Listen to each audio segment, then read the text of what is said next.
Por el Grupo Parlamentario Confederal de Unidos Podemos, En Común Podem, En Marea, señor Sánchez tiene la palabra. Gracias, presidenta, y muchas gracias al señor García por su intervención y por su diagnóstico, que compartimos en buena medida. También muchas de las propuestas que propone. Yo me voy a centrar en algunas cuestiones que creo que ya ha tocado de pasada, pero que me gustaría que profundizara.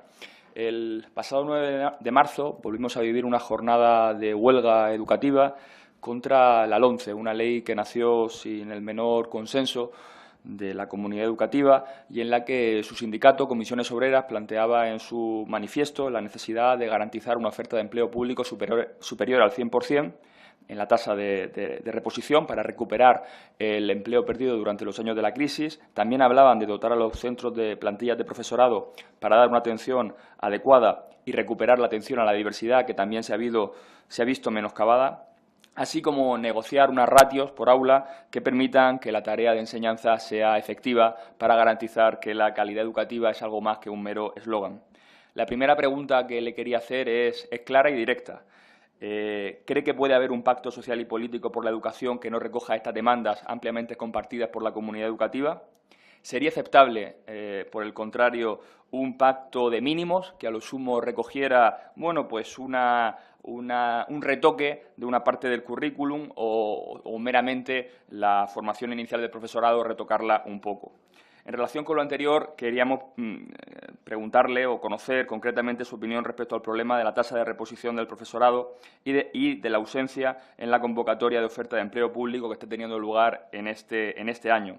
El Partido Popular sigue insistiendo en que la limitación de la tasa de reposición que recogía el Real Decreto 14/2012 ha sido removida, pero la realidad es que seguimos teniendo unas tasas de interinidad inasumibles, en torno al 25%, y toda una generación de jóvenes graduados, posgraduados o doctorados que, aun habiendo aprobado unas oposiciones, no encuentran su primera oportunidad para desarrollar su carrera docente.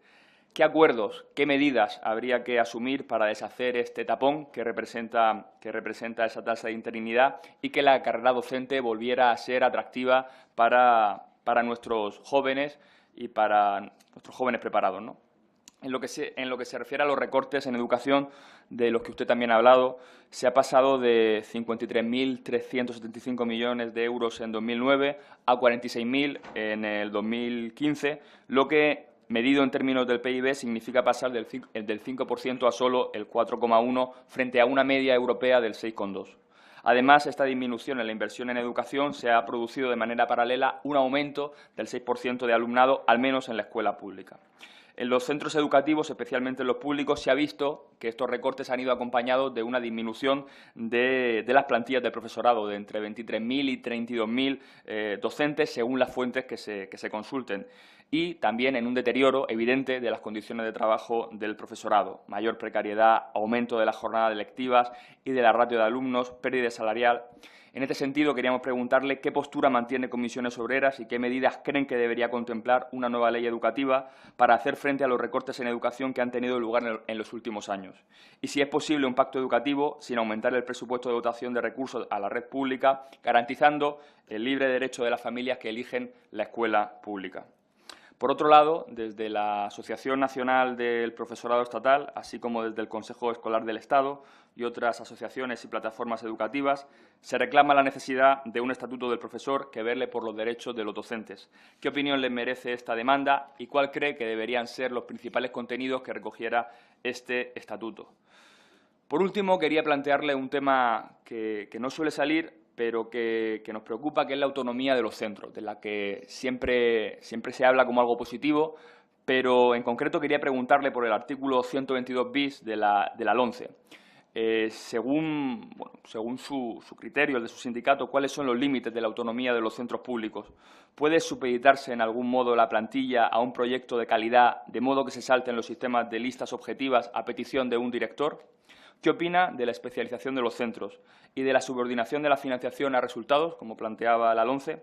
¿Qué límites claros debe marcar la ley para evitar la mercantilización de la educación pública? Muchas gracias. Muchas gracias, Hernán. Por el Grupo Socialista tiene la palabra el señor Meijón. Muchas gracias, presidenta. En primer lugar, por supuesto, agradecerle desde el Grupo Parlamentario Socialista al Secretario General de Comisiones Obreras de la Enseñanza su comparecencia en el día de hoy, ¿no? Efectivamente, compartimos con usted que no puede haber un pacto sin financiación y que necesariamente el marco financiero tiene que estar en paralelo al pacto educativo si queremos que esto sea así, porque efectivamente no puede haber una escuela o un sistema educativo de equidad con la inclusión y un sistema educativo de excelencia si no existe los recursos económicos suficientes para que esto sea así, la suficiencia financiera, ¿no?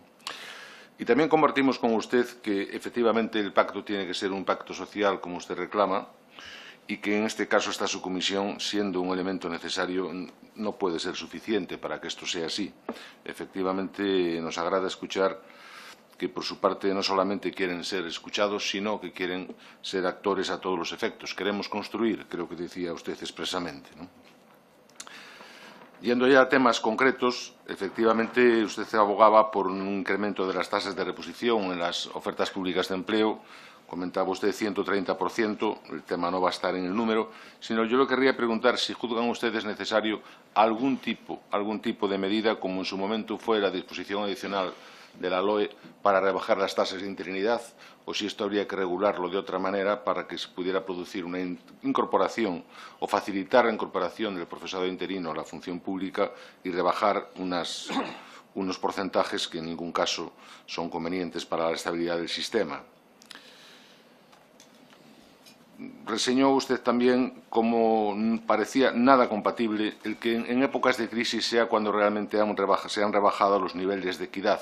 Justamente si estamos en crisis los niveles de equidad tendrían que haber subido y no al revés, y que esto debilitaba el derecho a la educación. Y hizo una referencia expresa a aquellos alumnos que abandonaron el sistema educativo, alumnos y alumnas que se marcharon del sistema. La pregunta es si usted cree necesario plantear algún plan de reincorporación, algún plan de segunda oportunidad para que estas personas vuelvan a entrar en el sistema educativo a todos los efectos y completar así su formación. Sobre la red pública, red concertada, ha hecho una alusión final que yo creo muy pertinente al tema del control que hay que ejercer sobre los centros concertados, para los centros sostenidos con fondos públicos, para que cumplan a todos los efectos con que desde el sistema público se obliga a cumplir. Y es verdad que usted conoce también como yo que la situación de la red concertada es muy diversa según las comunidades autónomas, desde comunidades que tienen un 4% a comunidades que superan o se acercan al 60%. Entonces, yo le quería preguntar cómo entiende usted que debe ser la transición entre estas redes, si ustedes abogan por una red única, si entienden que lo que habría que hacer era asegurar que las nuevas unidades o los nuevos centros sean siempre centros públicos y paralizar el incremento de unidades en los centros concertados y, por supuesto, el incremento de estos centros. Tienen ustedes una frase en la documentación que he podido ver de su sindicato, una frase que a mí me gusta mucho, y es «medir no mejora el currículum». Y quería preguntarle acerca de las evaluaciones del sistema educativo. Efectivamente, podemos compartir esta frase en que parece que alguien pretende medir, pero no evaluar, que son realidades totalmente distintas, y que querría saber cómo ustedes contemplan la evaluación del sistema educativo a todos los efectos, incluyendo también, por supuesto, al profesorado. Y otra frase que también quisiera reseñar de ese mismo documento, que me parece que va a ser un documento para su próximo congreso, y le adelantamos nuestro deseo de que sea un gran congreso para comisiones obreras de la enseñanza, que es absurdo seguir añadiendo páginas al currículum, de alguna forma rechazando un excesivo enciclopedismo que queremos darle al sistema educativo, ¿no? Y ahí, sobre el currículum, sobre la definición del currículum, quisiera preguntarle cómo entiende usted las competencias curriculares. Y con ello me refiero si creen que, además de las competencias del Estado central para definir un currículum común, cómo deben ser las competencias que tengan las unidades autónomas y, especialmente, si cree que los centros debieran tener también competencias propias dentro de su autonomía para poder incluir una parte del currículum y adaptarlo a su entorno. Sobre el modelo educativo y modelo productivo creo que se ha extendido usted bastante, y sobre el derecho a la educación lo compartimos para el siglo XXI. Casi, si me permite, creo que usted estaba demandando que hagamos una reflexión seria, una metafísica sobre el sistema educativo, ¿no? ¿Por qué queremos educar y para qué queremos educar? Y digo lo de metafísica con perdón de mi compañero filósofo Manuel Cruz, aquí a mi lado. En cuanto a la formación del profesorado, aquí siempre normalmente hablamos o preguntamos sobre el llamado MIR docente, asumiendo que son varios los modelos que se engloban dentro de esta nomenclatura. Si ustedes en este caso también asumen una modalidad que pudiera entrar en eso que se ha dado por llamar MIR docente. Y en la formación usted hablaba de cambiar el formato de inspección, concordamos totalmente con usted, pero quisiéramos saber cómo entenderían el tema de la formación de los equipos directivos, la formación y la selección de los equipos directivos de los centros. Permítame una pregunta que usted no ha mencionado. ¿Cómo ven ustedes el tema de la religión en el sistema educativo? Y con respecto a la universalización desde los 0 a los 18 años, quisiera preguntarle si ustedes entienden por universalización obligatoriedad o dejarían la obligatoriedad en el tramo actual 6-16. Y nada más, simplemente volver a agradecerle su comparecencia en este día. Muchas gracias. Por el Grupo Parlamentario Popular tiene la palabra el señor Pérez. Muy buenos días. Gracias, señora presidenta. En nombre del Grupo Popular, agradecerle a don Francisco García Suárez sus reflexiones y especialmente su presencia aquí en el Congreso para que en nombre de su sindicato valore y alumbre algunas propuestas sobre este pacto educativo, en donde, en principio, nosotros queremos hacer una reflexión. Efectivamente, ha sido el Gobierno el que ha asentado este posible pacto en dos grandes bases, ¿no? Un pacto social y político. Por tanto, no solo se trata de escuchar, que además nos parece fundamental, la opinión y las propuestas de los profesionales y de las personas ligadas al sistema educativo, sino que obviamente posteriormente habrá también lugar para que este debate salga a la calle y todo el mundo pueda pronunciarse y pueda aportar sus sugerencias y sus propuestas. Pero estamos en sede parlamentaria y en principio habíamos querido la oportunidad de escuchar a instituciones, a organismos, a sindicatos incardinados en el Consejo Escolar del Estado, como es su organización. Usted ha hecho un diagnóstico que yo creo que es muy negativo, sinceramente. Hay aspectos que compartimos, pero otros creo que a lo mejor se ha pasado usted un poquito, y tengo que decirlo así, ¿no? Pero claro, es que eso no... después de escucharlo, su planteamiento en la LOMCE es muy mala, tan mala que nos lleva a una situación prácticamente de supervivencia educativa, pero al mismo tiempo el sistema educativo, a pesar del Gobierno y de la LOMCE, no es malo, porque cuando lo comparamos con las pruebas que se han realizado por parte de organismos internacionales, pues nos da en la media. Bueno, pues yo creo que es una contradicción. Yo creo que el sistema educativo en España tiene luces y sombras, tiene luces que arrancan prácticamente de la LODE y que no se ha sabido abordar, ni modificar, ni mejorar, como son las altas tasas de abandono educativo o incluso las de fracaso escolar. Y tiene también luces debido efectivamente a lo que todos hemos visto y hemos apreciado, y es que cuando comparamos nuestro sistema con la media europea tampoco salimos tan mal parados. Otra cosa también es que lo comparemos entre comunidades autónomas, donde evidentemente también hay diferencias apreciables que creo que también se debe de abordar. Y también a lo mejor podríamos compartir que es cierto que el nivel medio en las autonomías también ha experimentado un aumento significativo, pero no es menos cierto que desde el año 82, en muchas de ellas y posteriormente, se han ido sumando el resto. Sabemos que el gasto educativo, la financiación, en definitiva, el modelo educativo se ha ido configurando en torno a las comunidades autónomas. Y claro, si nosotros apreciamos cuál es la inversión del Estado en materia educativa, vemos que es un porcentaje bastante ínfimo respecto a las responsabilidades que tienen las comunidades autónomas, en donde ahí sí es verdad que ha habido un recorte generalizado y ahí incluyo pues a comunidades del Partido Popular, pero también a comunidades que ahora mismo gobierna el Partido Socialista y cogobierna con Podemos. Por tanto, creo que también hay que ser justo a la hora de repartir responsabilidades en ese aspecto. Otros datos que a nosotros, pues la verdad, no compartimos respecto a la segregación. Bueno, pues la segregación depende de dónde podamos acudir a informarnos, pero, por ejemplo, alumnado con necesidades educativas específicas, yo lo que tengo del curso 2014-2015, que en el ámbito de centros públicos, el escolarizado en infantil 1,1, primaria 2,7, educación secundaria 2,6, FP 0,8 y los concertados es 0,6, 1,6, 2,3, 1,2. Darle otro dato importante, de los 472 centros específicos de educación especial, 279 son públicos concertados. Alumnado extranjero, depende de dónde acudamos, pero en Andalucía el 84,7% escolarizado en centros públicos, el 7,7% en centros concertados. Sin embargo, en Castilla y León es el 17,7% escolarizado en centros concertados y en Madrid el 17,3%. Depende también la comunidad a la cual nos refiramos. Y en cuanto a que se diga que los alumnos escolarizados en centros públicos ha disminuido, pues yo tengo los datos del curso 2009-2010 y del 14-15 y se demuestra palpablemente de que ha aumentado.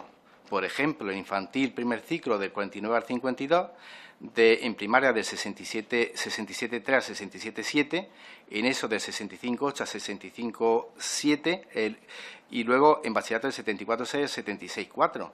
Por tanto, los datos pues quizás no se correspondan o lo hayamos extraído de documentos diferentes. Y respecto al abandono educativo temprano, puede ser cierto que la crisis de alguna manera haya mitigado el abandono de la escuela, pero no es menos cierto que el Estado, y aquí incluye a todas las comunidades autónomas, han hecho un esfuerzo muy importante en los últimos años y hemos reducido de una forma palpable pues esa tasa de abandono, que era una de las grandes preocupaciones del sistema. Al margen de esto... Señor Pérez, tiene que terminar. Sí, gracias, señora presidenta. Dos aspectos que a nosotros nos interesan. Respecto al profesorado, yo creo que aquí hay que abundar en el proceso de cómo seleccionamos,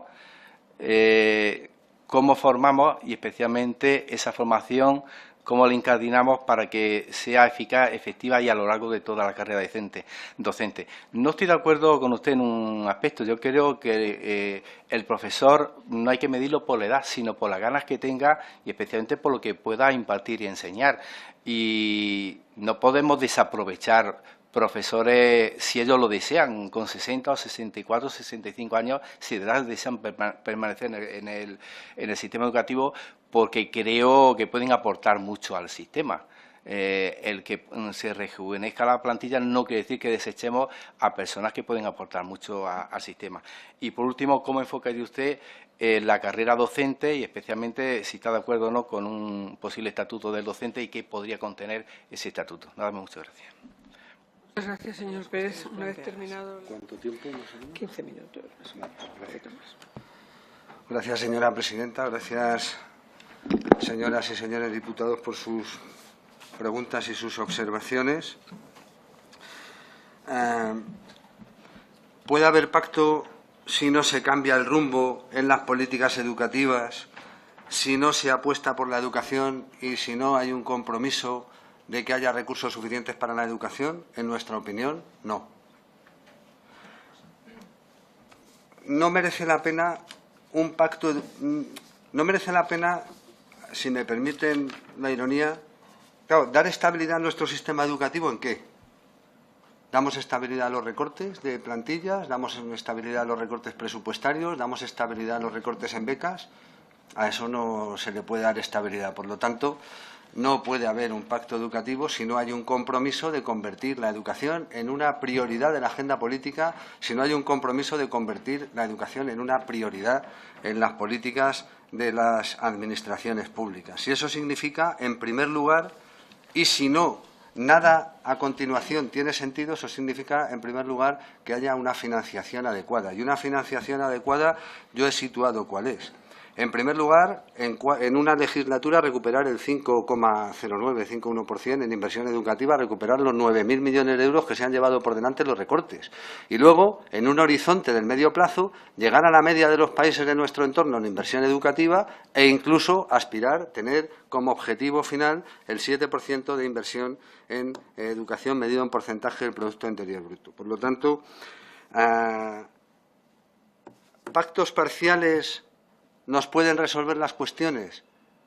Difícilmente. Si no abordamos las cuestiones más generales y si no comprometemos las cuestiones más generales, los pactos o los acuerdos parciales pueden suponer resolver algún problema concreto, pero sin resolver los problemas de fondo y sin resolver las cuestiones más generales. Bueno, ahora ha habido un acuerdo parcial para resolver el tema de las reválidas. Bueno, pues no está mal. Pero eso no ha resuelto los problemas de nuestro sistema educativo, que acabo yo de señalar de forma muy sucinta y, por lo tanto, hombre, resolver problemas concretos siempre puede ser útil, pero si no abordamos las grandes cuestiones, nuestro sistema educativo seguirá adoleciendo de problemas muy serios, ¿no? El tema del empleo. Hacen falta, claro, en los últimos años ha habido limitaciones en la tasa de reposición de efectivos en educación. Solo el año pasado se volvió al 100% en la tasa de reposición, después de una etapa muy larga en la que estaba en el 10% y hemos ido perdiendo empleo. Hemos ido perdiendo empleo por un lado. Las cifras de pérdida de empleo dependen de qué periodo compares con qué periodo. Yo he situado que entre el 2008 y 2014 se perdieron más de 23.000 profesores. Eso no me lo invento, lo saco de una cosa que se llama Anuario Estadístico del Ministerio de Hacienda y Administraciones Públicas, que son datos oficiales. Si en lugar de comparar un periodo tan largo, 2008 a 2014, hubiéramos comparado 2012 a 2014, pues la pérdida de profesores sería de 32.000. Depende de qué periodo compares, te sale una cifra u otra, en todo caso, cifras muy grandes, ¿no? Por lo tanto, hace falta ofertas de empleo público numerosas. Y de momento el Gobierno no ha movido pieza. De momento el Gobierno acaricia la idea de si me aprueban los presupuestos del 17 habrá oferta de empleo público y si no, no. Permítanme que le diga que yo estoy radicalmente en contra de esto.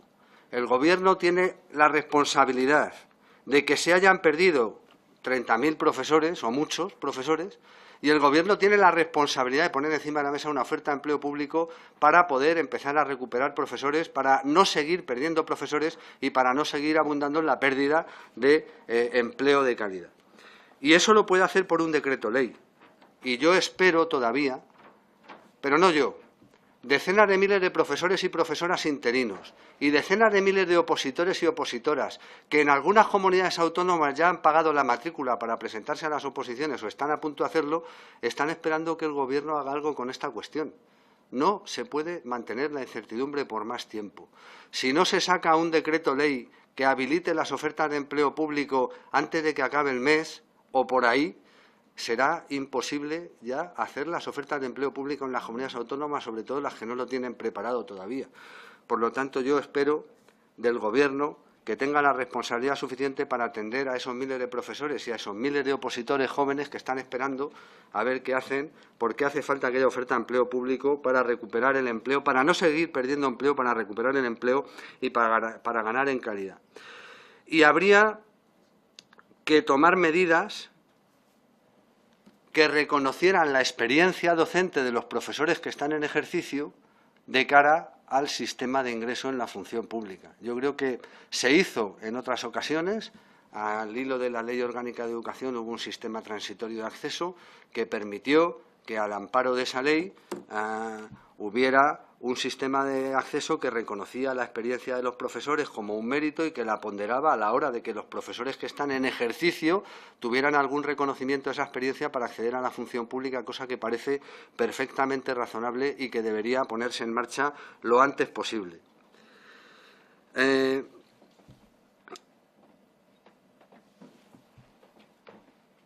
tema de la autonomía de los centros. Yo creo que las palabras a veces, según quien las utiliza, los conceptos, según quien los utiliza, pueden significar unas cosas o significar otras. Hasta ahora, en la tradición educativa que estaba anclada en las leyes educativas que estaban en vigor, la autonomía de los centros permitía la adecuación de las actuaciones de los centros para adaptarse a los perfiles de alumnado que había en sus centros y garantizar el éxito escolar de todos. Sin embargo, la LOMCE tiene un concepto de autonomía que es radicalmente diferente, que tiene más que ver con la desregulación que con la autonomía. Y autonomía y desregulación no es lo mismo. La LOMCE establece que los centros podrán definir su especialización curricular. La LOMCE es una ley mercantilizadora. La LOMCE concibe el sistema educativo como la estantería del supermercado, donde los centros pueden definirse como quieran, como artísticos, deportivos, tecnológicos, científicos o lo que sea, pero ese no es el concepto de autonomía que estaba vigente en nuestro sistema educativo, que es que el centro se adecua al perfil de ese alumnado para garantizar el éxito escolar de sus alumnos, sino que el centro define su perfil curricular y en función de eso selecciona a los alumnos, cosa que nada tiene que ver con la autonomía de los centros tal y como nosotros la entendíamos y tal y como se venía entendiendo. El centro define su especialización curricular y después selecciona a los alumnos en función de si se ajustan al perfil del centro o no. Eso es desregulación y no es autonomía. La LOMCE lo llamará autonomía, pero yo niego que eso sea autonomía y eso es otra cosa, eso es desregulación. El estatuto del profesor, por el que me han preguntado en varias intervenciones. Bueno, si no hay dinero, es inútil abordar la negociación del estatuto. Es imposible un estatuto docente a coste cero. Es imposible un estatuto docente que diga, bueno, vamos a recortar el sueldo de los profesores de entrada y así tenemos dinero para incrementar los salarios de los profesores a lo largo de su trayectoria o de su carrera profesional. Nosotros no vamos a entrar en eso, no vamos a estar en eso. ¿Que tenga que haber un estatuto docente? Yo creo que sí. Yo creo que es una oportunidad para definir las señas de identidad de la profesión docente del siglo XXI. El estatuto docente sería una buena oportunidad para pensar cómo tiene que ser el perfil de un profesor hoy, ¿no? Y el estatuto docente tendría que regular la formación inicial del profesorado, que yo creo que debería ser abordada. Debería regular el acceso a la función docente. Debería regular un itinerario de desarrollo profesional de los profesores y profesoras, debería regular los derechos y deberes, debería regular la jubilación, pero, insisto, eso hay que hacerlo si hay posibilidades de que eso haya dinero, porque la carrera profesional cuesta dinero. Si tú defines un itinerario de desarrollo profesional en el que los profesores van progresando de forma horizontal, nosotros no concebimos la carrera de forma vertical, como ha hecho alguno de los expertos que nos puso un documento encima de la mesa, pero en todo caso no tengo tiempo para desarrollar mucho más eso, pero sí, un estatuto docente sí, si hay recursos sí, para definir cómo es la profesión docente del siglo XXI y comprometer a los profesores con la sociedad y a la sociedad con sus profesores, y eso tiene que verse reconocido con una financiación suficiente para definir ese modelo de profesión docente del siglo XXI. Pero sin dinero no habrá estatuto. Es una obviedad para nosotros, ¿no? Sin financiación, ya lo he dicho en mi intervención, le he puesto mucho énfasis, sin financiación no creo que pueda haber pacto, porque no se puede pactar, lo acabo de señalar. Hoja de ruta para el pacto social. En el anterior intento de construir un consenso educativo en torno a una nueva ley educativa, iba funcionando en paralelo la lógica política, que es esta, ¿no? La subcomisión, los grupos políticos, que tiene toda la legitimidad que le han dado a los ciudadanos, eso es indiscutible, por supuesto, pero a la vez iba viendo una hoja de ruta social. El Ministerio de Educación hablaba con las organizaciones sociales más representativas, con las organizaciones de padres, de profesores, de alumnos, con expertos, e iba tejiendo a la vez el pacto político y el pacto social. Al final llegamos todos al mismo sitio. Estuvimos a punto de conseguir un pacto social y político que luego, y no me extenderé sobre por qué no hubo pacto político en primer lugar, no hubo pacto político y no hubo pacto social, pero llegamos todos a la vez a un principio de acuerdo sobre un pacto político y un pacto social. Ahora, permítanme que señale que yo no veo cuál es la hoja de ruta para el pacto social.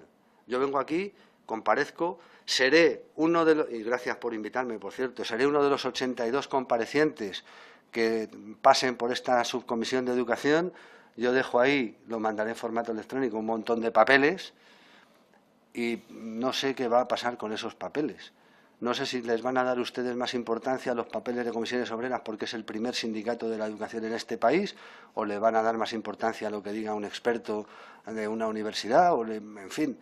Esto no es un pacto social, esto es una hoja de ruta para un pacto político que tiene toda la legitimidad. Yo querría saber cuál es la hoja de ruta para un pacto social, porque yo quiero intervenir, lo he dicho antes, yo no. Comisiones Obreras quiere intervenir, Comisiones Obreras quiere pesar, Comisiones Obreras quiere negociar, Comisiones Obreras quiere decidir, codecidir con todos los demás. Y me gustaría saber dónde está la hoja de ruta para el pacto social, que en este momento no está puesta encima de la mesa. Sí habría que hacer este plan de segunda oportunidad que decía el portavoz del Partido Socialista. Nosotros tenemos, he dicho antes, 300.000 jóvenes en situación de abandono educativo temprano que además están en el desempleo. Eso no puede ser. Hay que traer a esos jóvenes al sistema educativo. Es más, habría que volver a traer al sistema educativo a los jóvenes que, aunque trabajan y no están en el desempleo, no tienen la titulación de graduado en educación secundaria posobligatoria y, por lo tanto, están incluidos en las estadísticas del abandono educativo temprano. Eso es imprescindible. Y he dicho antes, y no me quiero extender, que hay una coherencia entre modelo educativo y modelo social, por ahí no voy a entrar, pero hay una coherencia también entre modelo educativo y modelo productivo. Y si se quiere apostar por un modelo productivo, en fin, de valor añadido, que no sea el de Eurovegas, si me permiten la ironía, pues hay que apostar por la educación y hay que apostar por la formación. Y entonces hay que apostar por traer a esos jóvenes que están en situación de abandono educativo temprano, si no trabajan con más razón, pero aunque trabajen, hay que traerles al sistema educativo otra vez. Y he hablado en mi intervención de forma muy rápida de formación en alternancia, de alternar el empleo con la formación. He hablado de turnos nocturnos y vespertinos en los institutos para que, aunque trabajen, puedan hacer formación profesional, etcétera, etcétera, etcétera. Ese es un reto que tenemos. Las evaluaciones. Medir no mejora el currículum, decía el portavoz del Partido Socialista, es cierto. En la concepción de la evaluación que hay en la LOMCE se evalúa para sancionar, se evalúa para medir y se evalúa para pesar. Se evalúa para decir a la sociedad, para decir a las familias en qué puesto está su colegio, en qué puesto está su instituto, para que usted pueda cualificar la elección, ¿no? Si en la LOMCE se puede establecer los centros proyectos educativos propios y los padres eligen un centro que va a poner más énfasis en los idiomas, bilingüe o deportivo o tecnológico o lo que sea. La pretensión de la concepción de evaluación que tiene la LOMCE son dos. Por un lado, seleccionar a los alumnos que van a poder pasar al siguiente nivel educativo y, por otro, facilitar a las familias que tengan una elección cualificada, porque la LOMCE permitía que se pudieran publicar los resultados de las evaluaciones externas para que las familias los tuvieran a disposición para poder elegir los centros y elegir el que está al 400 antes que el que está al 800. Por lo tanto, esa no es la evaluación que necesita el sistema educativo. Estar todo el rato midiendo lo que saben los alumnos no mejora los resultados. La evaluación debería ser formativa. La evaluación debe ser para detectar dónde están los problemas y para establecer propuestas de mejora. Pero para eso no hacen falta evaluaciones censales. Las evaluaciones censales tienen otro propósito diferente, que es este que yo acabo de señalar. Se examina a todos los alumnos para luego poder discriminar los que pasan a bachillerato de los que no pasan a bachillerato, los que van a la universidad de los que no van a la universidad, y ese es el sentido que tiene la evaluación en la LOMCE. Nosotros creemos que la evaluación debe ser para mejorar los procesos, para mejorar el sistema educativo, que no tiene que ser censal, que debe ser muestral. La inspección educativa hace evaluaciones muestrales que son extraordinariamente útiles para detectar los problemas que tiene planteado el sistema educativo y para establecer propuestas de mejora, pero para eso no hay que examinar a todos los alumnos casi todos los años, ¿no? Así que un modelo de evaluación diferente, porque evaluación del sistema educativo, sí, por supuesto. El sistema educativo debe ser evaluado, pero ¿cómo y para qué? Pues no es como dice la LOMCE ni para lo que dice la LOMCE. Es para detectar problemas y establecer propuestas de mejora. Los currículos que tenemos ahora a mí me parece que están completamente desenfocados. Tenemos currículos con una hipertrofia de contenidos que no tienen ningún sentido. En lo que yo he dicho antes, yo no lo he dicho así, lo dicen los expertos, en lo que se ha dado en llamar la sociedad del conocimiento. Un currículum anclado en contenidos, en una hipertrofia de contenidos, no tiene ningún sentido. El stock de conocimiento, decía antes, dicen los teóricos de la sociedad del conocimiento, se duplica cada 15 años y no tiene sentido que el sistema educativo trate de que los alumnos acumulen conocimientos, porque eso no será relevante. Es más útil que el sistema educativo pues sitúe a los alumnos en la lógica de competencias para aprender a aprender, para aprender a secuenciar la información, para aprender a discriminar qué información es relevante de la que no, en fin, etcétera, etcétera. Por lo tanto, estos currículos corresponden, en mi modesta opinión, a la sociedad del siglo XIX y no a la sociedad del siglo XXI. Sobre el MIR docente, sobre eso no me dará tiempo. Cuando decimos MIR docente, yo miro a los que están aquí sentados, todos hablan del MIR docente, pero luego cuando te lees las propuestas que hacen sobre el MIR docente, cada uno dicen cosas diferentes. Por lo tanto, bajo el mismo título se esconden propuestas muy diferentes, ¿no?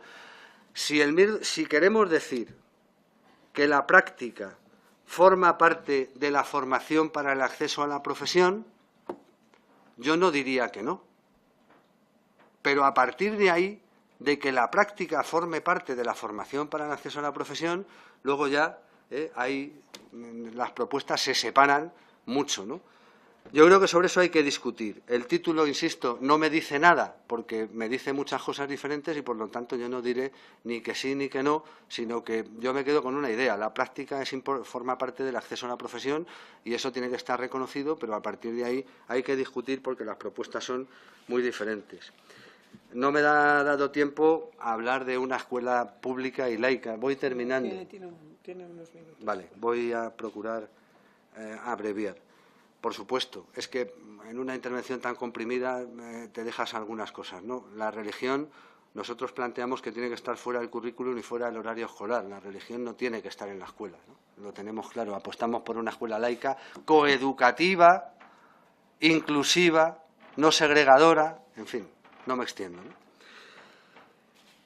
Cuando decimos universalización no estamos diciendo obligatoriedad y lo decimos a propósito, ¿no? Nosotros creemos que hay que avanzar hacia la universalización en el 0,3 y en el 16-18, que quiere decir que tiene que haber plazas públicas suficientes para atender a la demanda real y hasta a la demanda potencial. Es decir, hay que tender, sin hacer obligatorios esos niveles de momento, a universalizar el 0,3, he dicho antes por qué y no me voy a extender ahora en volver a reiterar los argumentos, y también el 16-18. Por ejemplo, para extender la oferta de formación profesional. Yo he dicho antes que los problemas educativos en nuestro país no son muy diferentes de los problemas educativos que hay en otros países de nuestro entorno, salvo que el nivel de inglés es más bajo y salvo que nos faltan muchas plazas de formación profesional comparándonos con los países de nuestro entorno. Ahí hay un reto. Pero no de la formación profesional básica de las que desconfían las familias y hasta el mercado laboral desconfía de esa formación profesional básica que no sabemos qué competencias profesionales va a otorgar. Desconfían, insisto, las empresas y las familias. Hay que extender los ciclos de grado medio y de grado superior de formación profesional. Ese es el reto. Y hay miles de alumnos que cada año que no encuentran salida en el mercado de trabajo piden plazas de formación profesional de grado medio y de grado superior y que se quedan sin ellas porque no las hay, ¿no? Y ahí tenemos un reto al que hay que atender de forma inmediata. Sobre algunas observaciones del portavoz del PP, Pacto Social y Político, yo creo que ya lo he dejado aclarado. Bueno, el diagnóstico negativo tiene la culpa el anuario estadístico del Ministerio de Hacienda y Administraciones Públicas, los datos estadísticos que publica el Ministerio de Educación, o sea que si la radiografía es muy negativa, no me echen la culpa a mí, echen la culpa a a las estadísticas oficiales que publica el Gobierno, porque nosotros sacamos los datos de ahí, ¿no? Y ya me gustaría que fueran de otra manera. A mí no me gusta, porque genera problemas muy serios. No me gusta que nos falten 30.000 profesores, ni que las ratios hayan crecido 5 veces más en la enseñanza pública que en la privada, pero es lo que dicen las estadísticas del Ministerio de Educación y las estadísticas del Ministerio de Hacienda y Administraciones Públicas. Así que ya siento que la cosa esté tan mal, pero yo creo que eso es fruto de las políticas que ha llevado a cabo el Gobierno. Si hubieran sido otras, el resultado hubiera sido diferente, ¿no? Yo no diría, porque claro, si decimos que nuestro país, que España, ha conseguido llegar a la campana de Gauss, ¿no?, a la media, por ejemplo, en la evaluación de PISA, que yo discutiría, pero no es el momento ahora de discutir de la evaluación de PISA, yo la cuestionaría en muchas cosas, pero si decimos que España está en la media, gracias al esfuerzo educativo que se ha hecho, déjenme decirles que no es gracias a la LOMCE, porque la LOMCE se acaba de terminar su implantación. Todavía los efectos que tenga la LOMCE sobre el sistema educativo ya los veremos a la vuelta de unos cuantos años. Luego, ese mérito será de las leyes educativas anteriores a la LOMCE, con sus insuficiencias, sus deficiencias, que las señalamos, las de la LOCSE, las de la LOE, pero la LOCSE universalizó, hizo obligatoria la educación hasta los 16 años. Eso supuso un salto adelante en nuestra posición en las evaluaciones internacionales, ¿no? Yo lo que pasa es que me temo mucho que cuando las evaluaciones internacionales den cuenta de los resultados que arroja la LOMCE sobre los niveles de competencia de nuestros alumnos, me temo mucho que si dentro de unos años quien venga a comparecer aquí para hablar de estas cosas no podrá decir que seguimos estando tan bien, porque creo que vamos a contrapelo, ¿no? Así que la LOMCE todavía no sale en las evaluaciones internacionales. Los recortes en las comunidades autónomas, bueno, los presupuestos educativos, la evaluación de los presupuestos educativos en las comunidades autónomas demuestran que no todas las comunidades autónomas tratan por igual a la educación, pero no tengo tiempo para explicarlo. En todo caso, todas las comunidades autónomas están sujetas a una cosa que se llama el techo de gasto. Y el techo de gasto oprime a la posibilidad, condiciona la posibilidad de que se pueda invertir más en educación o en lo que sea. Si quieren que les ponga un ejemplo, en Castilla-La Mancha habíamos llegado a un acuerdo con el Gobierno de Castilla-La Mancha para, en unos años, de forma paulatina, rebajar las ratios, que se han incrementado mucho, y rebajar el horario lectivo de los profesores, y el día antes de la firma el Gobierno de Castilla-La Mancha nos dice que ha dicho Hacienda que ese acuerdo supera el techo de gasto y que no se puede firmar. Así que fíjense si el techo de gasto importa o no importa, ¿no? Alumnado extranjero, me decía el portavoz del Partido Popular, Andalucía en la escuela pública escolariza el 84,7%. Claro, es que la red pública en Andalucía representa el 82%, así que en Andalucía la escuela pública escolariza el porcentaje de alumnado que le corresponde según su implantación en la red, poco más o menos. Sin embargo, la media del Estado, la media de España, la media del Estado es que la escuela pública, que tiene el 66% del conjunto del total de alumnos escolarizados, escolariza a más del 82% de alumnado extranjero. Eso sí es un desequilibrio. Lo de Andalucía, si me dice otra comunidad autónoma, no lo sé. Lo de Andalucía no es un desequilibrio. Lo de la media del Estado sí es un desequilibrio porque escolariza mucho más alumnado extranjero que lo que le corresponde por su implantación en la red. La edad del profesorado no es un problema, sin duda. Yo lo que digo es que las plantillas docentes se han envejecido mucho, que en los próximos años, no recuerdo la cifra exacta, pero en los próximos 5 años se van hay entre 55 y 65 años, hay una cohorte de profesores que representa, yo creo que el porcentaje casi más alto de la pirámide de edad del profesorado, y es un problema. Y ese problema, yo no digo que los profesores no puedan, los profesores pueden seguir trabajando hasta los 65 años, incluso según la ley de la función pública, voluntariamente hasta los 70. Eso es así, y nadie va a quitar a un profesor que quiera estar trabajando hasta los 65 años de hacerlo. Pero fíjese usted por dónde, ahora que se pueden jubilar a los 60 con 30 de servicio, ¿verdad? Casi todos se jubilan a los 60. No se esperan, casi todos, no se esperan hasta... Así que lo que yo digo es, habrá que seguir manteniendo fórmulas que incentiven la jubilación anticipada, y habrá que sacar oferta de empleo público para que entren al sistema educativo nuevos profesores y profesoras más jóvenes, porque yo hay competencias, las competencias digitales, yo las entiendo y las he aprendido y aprehendido con H intercalada, las dos cosas. Pero los que vienen más jóvenes no es que las hayan aprendido y aprehendido, es que vienen ya con ellas puestas, no es lo mismo. En fin, yo creo que es importante también que junto a que los profesores puedan estar en ejercicio el tiempo que ellos consideren y que les permite la ley y aporten su caudal de experiencia, que eso está muy bien, se puedan jubilar a los 60 años y nosotros facilitemos además a través de ofertas de empleo público que puedan entrar profesores y profesoras nuevas en el sistema y que no se siga incrementando la tasa de precariedad, que no tengamos que decir que en la enseñanza pública, que el Gobierno, que las administraciones públicas en la enseñanza pública tienen en precario a 1 de cada 4 profesores y profesoras, casi un 23,4% de precariedad. Por lo tanto, eso es todo lo que creo que contesto a todo lo que me han dicho. Sí, muchísimas gracias, señor García.